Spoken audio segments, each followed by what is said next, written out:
Hari ini ketemu lagi barengan sama Ninda, dan sekarang di sebelah Ninda ada mobil baru nih yang belum sempat Ninda review, tapi kemarin-kemarin Ninda udah beberapa kali review Mazda. Dan sekarang di sebelah Ninda udah ada Mazda CX-5, dan ini versi Kuro-nya karena ada versi Elite-nya juga. Nah, pastinya Ninda bakal nge-review dari segi eksterior, interior, feature-nya kayak gimana juga, dan nanti kita bakal cobain juga test ride-nya. Kalau gitu tonton videonya sampai akhir, jangan lupa buat like, komen, dan subscribe channel kita biar kamu bisa bantuin Ninda sama tim Ninda di Kompas Otomotif.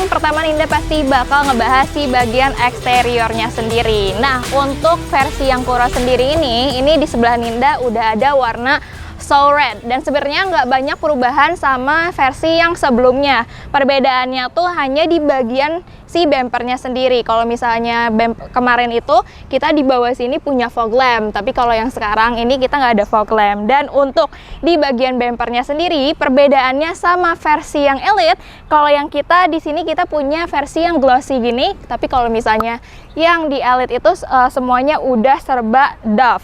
Dan sebelah sini juga kita bisa lihat ini kelihatannya tuh lebih clean lagi karena di sini nggak ada fog lamp juga. Terus di sini ada lekukan-lekukan yang bikin si tampilan ini tuh lebih cakep lagi.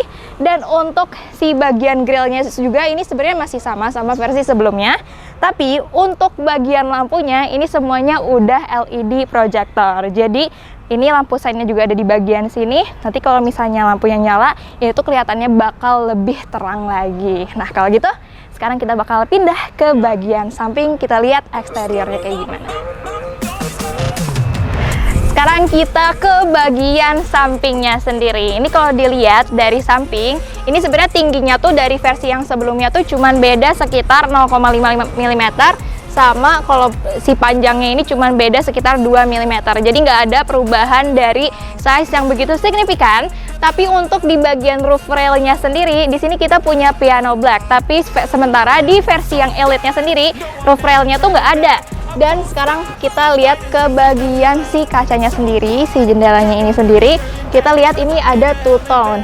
Jadi di sebelah sini kita punya piano black, dan di sini ada aksen chrome sendiri.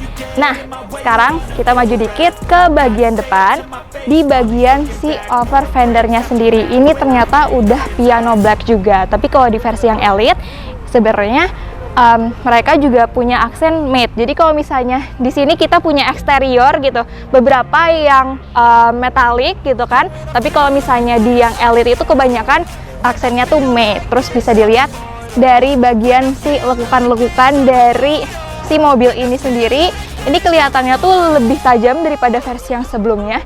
Jadi kelihatan lebih clean lagi, lebih ganteng lagi nih mobil. Dan sekarang untuk si bagian bannya sendiri, ini untuk si velgnya itu beda sama yang versi Elite. Kalau yang versi Elite itu ada perubahan untuk velgnya sendiri, jadi ada velg terbaru dari si Mazda. Tapi kalau untuk versi yang Kuro ini masih sama versi yang sebelumnya. Dan untuk si bannya sendiri, ini ringnya ada di ring 19. Jadi sebenarnya kalau misalnya secara look si Mazda CX-5 ini untuk yang versi Kuro, bagian sampingnya nggak ada perubahan yang begitu signifikan. Tapi kalau dibanding yang Elite, kita ada perbedaan di roof rail.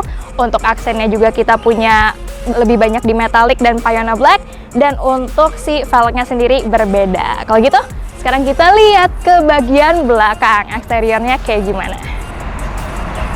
Di bagian belakang sekarang, untuk di atas nih kita bisa lihat kita punya antena dari shark fin juga. Dan untuk si spoilernya sendiri, ini integrated ya, sama kayak versi sebelumnya. Dan untuk si kacanya nih, kita bisa lihat ini bagian yang darknya, yang hitamnya, ini nggak begitu menyusut ke dalam. Tapi kita nggak tahu nih, kalau misalnya kita lihat dari dalam, apakah pandangan kita bisa luas atau enggak. Nanti kita langsung cek ya ke bagian dalam. Dan untuk si lampunya sendiri, ini semuanya udah LED dan sama yang bagian depan. Jadi ada dua kayak gini, ada dua bagian. Dan untuk di bagian sini juga kita punya emblem dari Sky Active G, dan di sebelah sini kita punya emblem dari CX-5 Kuro. Kalau yang Elite tulisannya pasti Elite ya. Dan untuk si bagian bumper belakangnya sendiri kita punya aksen piano black lagi. Kalau dibandingin sama yang Elite semuanya udah serba doff. Jadi itu dia nih review dari eksterior perbandingan dari Mazda CX-5 yang Kuro sama yang Elite. Nah kalau gitu kita langsung lihat nih ke bagian mesinnya kayak gimana. Yuk ikutin deh ya.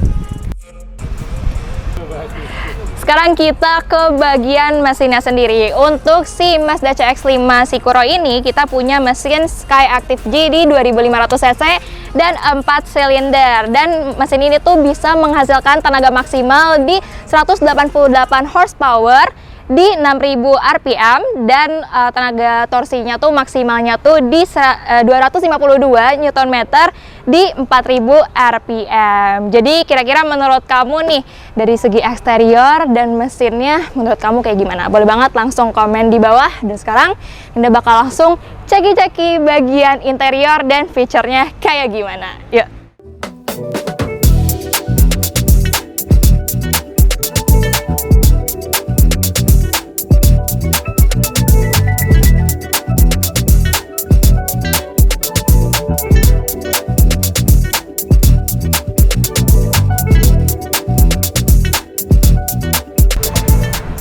Mari kita ke bagian interiornya. Sekarang Ninda udah duduk dan sebenarnya Ninda udah atur nih sesuai dengan seat Ninda di driver seat kayak gimana. Dengan Ninda yang tingginya 170 cm. Untuk legroomnya Ninda ngerasa nyaman. Ini masih lapang juga. Untuk headroomnya juga masih aman. Cuman karena mungkin ini di dalam semuanya serba gelap ya. Ini warna kayak black sama ada accent dark grey-nya juga. Jadi ini kan mobil emang compact ya, jadi kelihatannya agak begitu sempit karena interiornya yang warnanya gelap.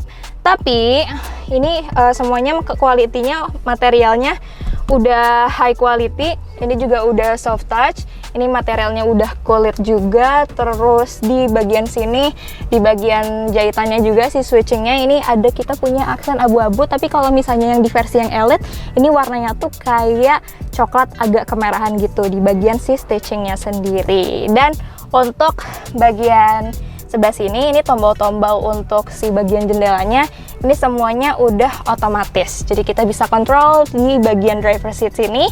Dan untuk bagian steering wheelnya ini juga materialnya udah kulit juga. Dan di bagian sini seperti biasa kita punya cruise control, di bagian sini kita punya voice control. Dan untuk si bagian instrumen clusternya sendiri ini sebenarnya udah digital, tapi bagian kanan sini ini masih analog. Yang bagian bensinnya sini, yang bagian speedometernya ini udah digital juga. Dan pengaturan setirnya sendiri ini udah tilt and telescopic, jadi bisa diatur sesuai dengan keinginan kamu juga. Dan sekarang untuk bagian head unitnya sendiri, untuk entertainment ya, kita bisa cek ada apa aja di sini. Ini Bluetooth, music semuanya udah ada juga. Jadi kamu tinggal gampang ya. Ini so far Ninda tap-tap ini cukup sensitif ya, karena ada beberapa head unit yang kayak agak susah di tap, tapi Ninda suka nih. Ini sensitif banget. Di sini kita punya kisi-kisi AC juga. Di bagian sini kita bisa pengaturan AC, ini masih physical juga. Dan di bagian sini kita punya wireless charging. Yang menariknya di sini kita punya tombol. Jadi ini kalau misalnya kamu mau naruh HP kamu doang, nggak usah ngecharge. Jadi kamu tinggal tekan aja sekitar kayak 3 detik. Nanti kan ada lampunya sendiri. Ini ada mati nyala. Jadi kalau misalnya kamu mau taruh HP kamu doang, nggak usah ngecas, bisa langsung di tap di sini. Dan sekarang ke bagian tuas transmisinya. Nah ini kayak ya udah lurus aja gini. Ini stitchingnya juga warna merah ya. Nah sekarang di bagian sini kita ada mode sport. Jadi kamu tinggal di tap aja dan ini physical. Jadi gampang banget. Di bagian sini ini ada pengaturan untuk ke bagian si head unitnya sendiri. Jadi kalau misalnya kamu nggak mau nge-tap, ini masih bisa dikontrol di bagian sini juga. Ini ada auto hold sama parking brake-nya juga di sini, tinggal kamu tap aja. Di bagian sini sendiri kamu punya cup holder, ada 2. Dan sekarang ke bagian sini. Nah, di sini kita punya tempat buat taruh barang. Di bagian sini kita ada USB charging juga. Di sini ada buat lighter juga.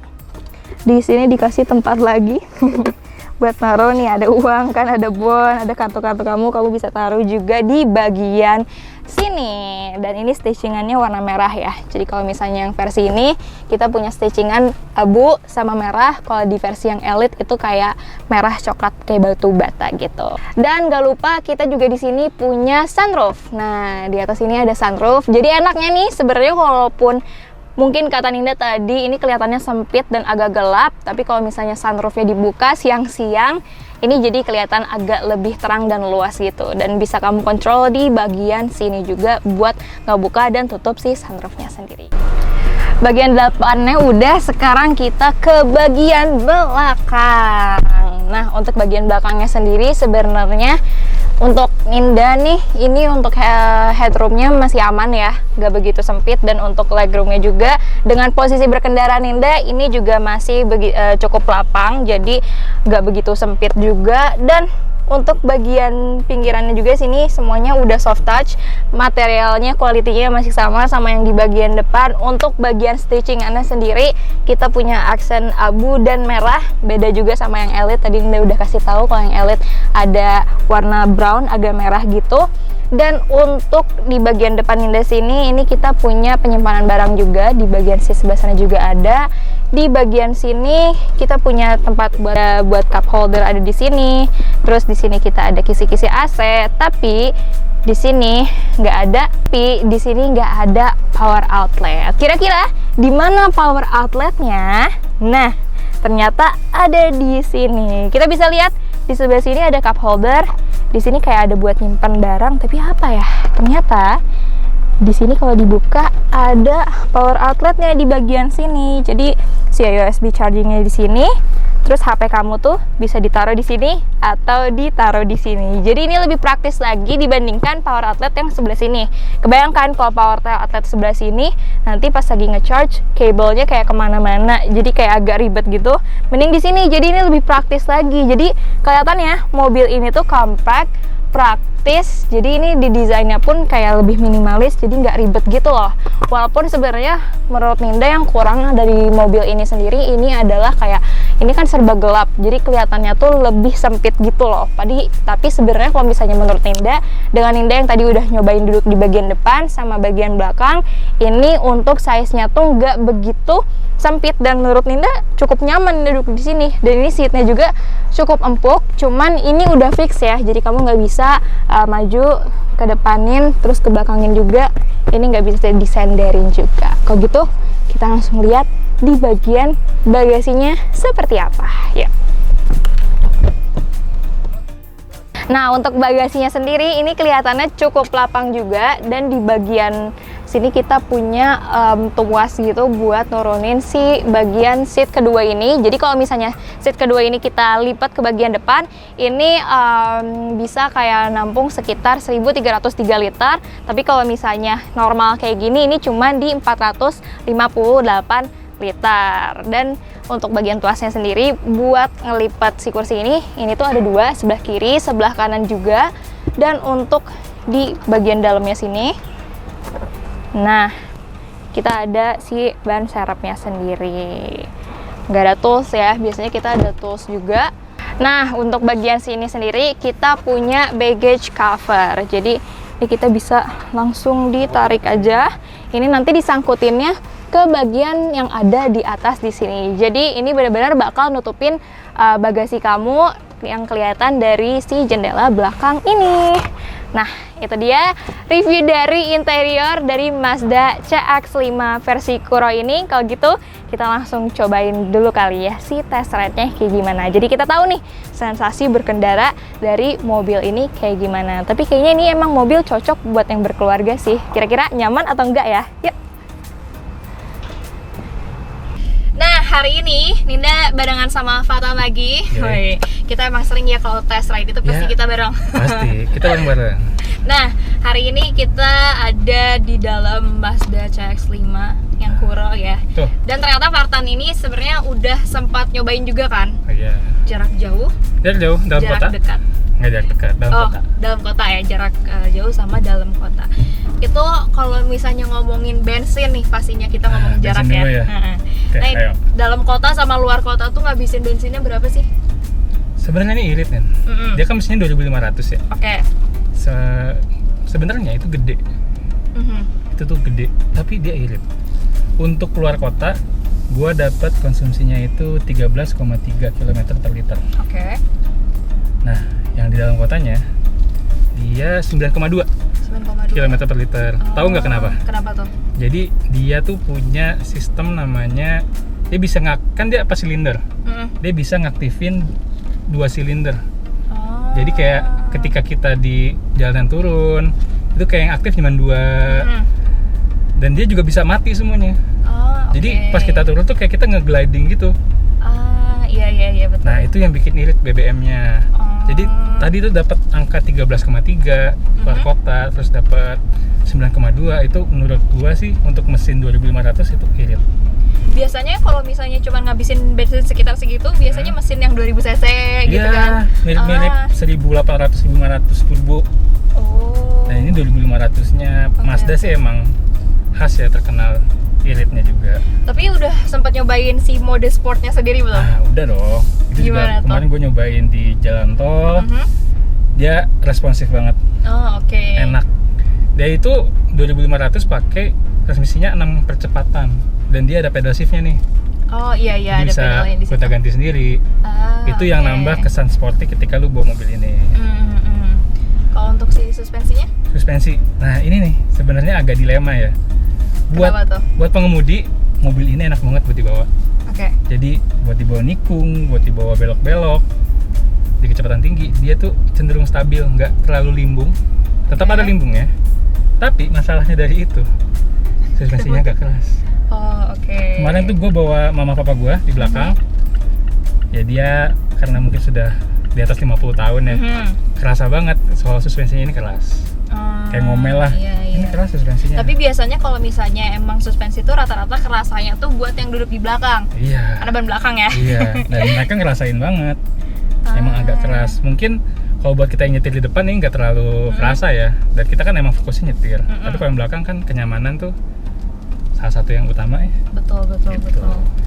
Tapi kalau untuk visibilitas lo sendiri nih ngelihat ke bagian depan sama di belakang, Belakang ya. gimana nih? Karena kan kalau gue lihat sebenarnya si kaca belakang itu tuh agak menjorok gini kan? Iya, agak landai. Iya agak landai gitu. Gimana? Kelihatan nggak? Ini kan nyaman nggak lo? Kebetulan bangkunya juga dia udah otomatis ya setelannya. Jadi kita bisa ngaturnya banyak banget. Setir juga tadi kan tilt sama teleskopik. Jadi buat visibilitas ke depan tuh aman. Oke. Nggak, blind spotnya nggak terlalu gede, walaupun ini pilarnya cukup gede ya, yang di pilar A ini cukup gede. Tapi karena aturannya gampang, ngatur posisi duduknya gampang, visibilitasnya bisa maksimal. Kalau buat ke belakang sebenarnya enggak nih, dia nggak sempit. Nggak sempit. Menurut gue sih ini kacanya tetap lebar, tetap lega lihat ke belakang, apalagi ditambah dia ada kamera 360. Oh, oke. Jadi ngebantu juga ya. Bantu banget. Apalagi mobil ini kan kalau kita lihat agak panjang ya moncongnya. Ini ngebantu banget. Jadi nyaman. Jadi tetap ya ngelihat ke visibilitas bagian depan, Aman. bagian belakang, samping juga aman ya. Samping aman, Spion spion aman ya? gede. Sama gue ada satu yang agak gue agak aneh lah dari mobil ini. Ini apa kan tuh? bangkunya dia ada memory seat. Memory seat ya. Jadi ketika kita parkir, kita mau masuk lagi, mau jalan lagi, ketika kita buka pintu, dia bangkunya Bergerak sendiri. bergerak sendiri. Dia mundur. Emang itu Iya. ngemudahin kita buat masuk ke dalam ya. Jadi nggak repot.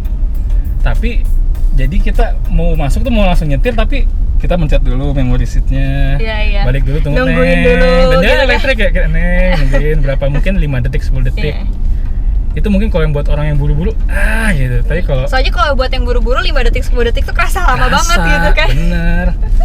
Cuma kan ya balik lagi, mungkin buat manasin mobilnya ya. Nah, iya betul. Jadi ya nggak masalah. Cuman rada unik aja gitu. Ternyata dia memperhatikan ya, kita mau masuk tuh kursinya dimundurin, diapain.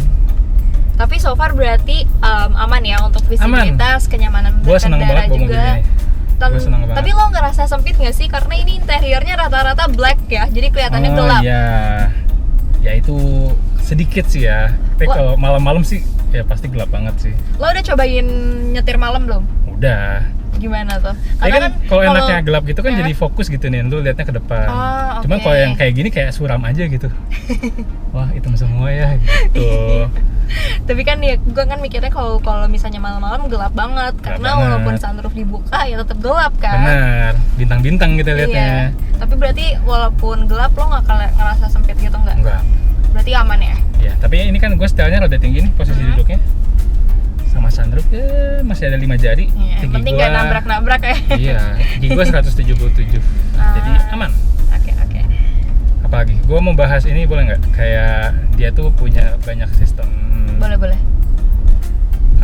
kayak ADAS. Hmm. Dia ngebantu driver assistance lah namanya tuh. Dia ada cruise control Mazda, radar, cruise control. Itu Oke. ngebantu banget buat di jalan tol. Apalagi buat yang CS5 ini udah ditambahin namanya cruise and traffic support. Oke. Itu di jalan tol. Hmm? Lu cuman megangin dikit aja, dia bisa belok sendiri nih. Ngikutin Oke. jalurnya. Mhm. Jadi kalau lu cruising di 60 km per jam, di 80 atau di 100, lu pencet itu udah kaki lepas dari gas karena tadi yang adaptifnya nyala, setirnya dia belok-belok sendiri. Oh, jadi control sendiri ya? Iya, cuman ya kita jangan lepas karena ntar ada warningnya. Tetap Oke. dipegang tapi light aja, jadi nggak capek. Ini kayaknya enak banget buat dibawa jalan jauh. Berarti si Mazda yang radar control itu tuh di kontrolnya sama bagian si emblem depan ya? Di emblem depan kan kaca tuh. Iya, Nah, kaca. itu radar isinya. Oh, oke. Kayak gitu. Tapi dari si Mazda radar cruise control itu ada yang satu gak gue suka.